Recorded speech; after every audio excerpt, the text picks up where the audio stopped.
Hello' everyone, কি খবৰ? আশা কৰিছোঁ সকলো ভালে কুশলে আৰু সুস্থ আছে। মই যদিয়ে পুনৰবাৰ স্বাগতম জনাইছোঁ অন্য এটি ভিডিঅ'লৈ। আজি হ'ল আমাৰ দাদাৰ বিয়া। কালি তেলভা আছিলে, কালি গ'ল, শেষ হ'ল। আজি এতিয়া বিয়ালৈ যাব ওলাইছোঁ। এয়া মই ৰেডি হৈ গ'লোঁ। এতিয়া দৰাক গা ধুৱাব, পানী তুলিব। আপোনালোকক গোটেই দিনটো ভিডিঅ' কি কৰোঁ আপোনালোকক লগতে লৈ যাওঁ বুলি ভাবিছোঁ। আপোনালোকে ভিডিঅ'টো চাই থাকিব শেষলৈ, আৰু শেষত কমেণ্ট কৰিব নাপাহৰিব ভিডিঅ'টো কেনে লাগিল।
भाई जी आज कहाँ जाएगा?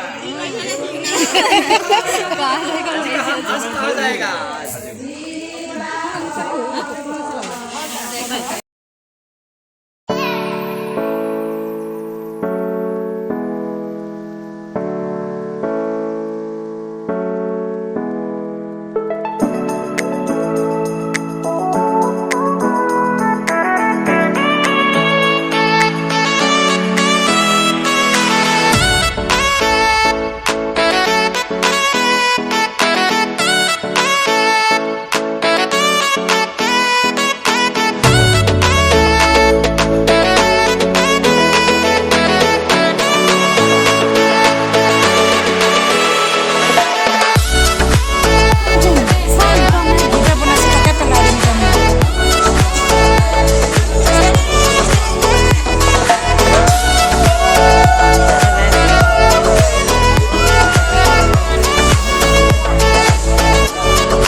ফ্ৰেণ্ডছ, সেইদিনাখন আৰু ভিডিঅ' কৰা নহ'ল। আজি দুদিনৰ পাছত হয়। দুৰ্ভাগ্যবশতঃ যে আমাৰ আন এজন দাদাৰ বৰ্তা ল'ৰা, সেইজনো বৰ্তা ল'ৰাই আছিল, বিয়া যাৰ আছিলে।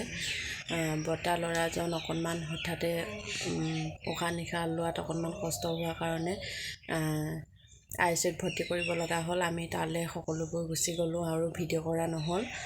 যিখিনি পাৰোঁ আপোনালোকক দাদাৰ বিয়া ব্লগ দিবলৈ চেষ্টা কৰিম। আপোনালোকে চাব বুলি আশা থাকিল, আৰু আপোনালোকে আশীৰ্বাদ কৰিব যে দাদা সোনকালে সুস্থ হয় যেন, আৰু আনজন দাদাক আপোনালোকে আশীৰ্বাদ কৰিব যুগ্ম জীৱন যাতে সুখৰ হয়। ইয়াকে কৈ আজি ভিডিঅ'টো সামৰণি মাৰিছোঁ। আপোনালোকে চাব, ভাল পালে লাইক, কমেণ্ট, শ্বেয়াৰ, ছাবস্ক্ৰাইব কৰি দিব। আন এটা ভিডিঅ'ৰ সৈতে আকৌ লগ পাম। Bye bye.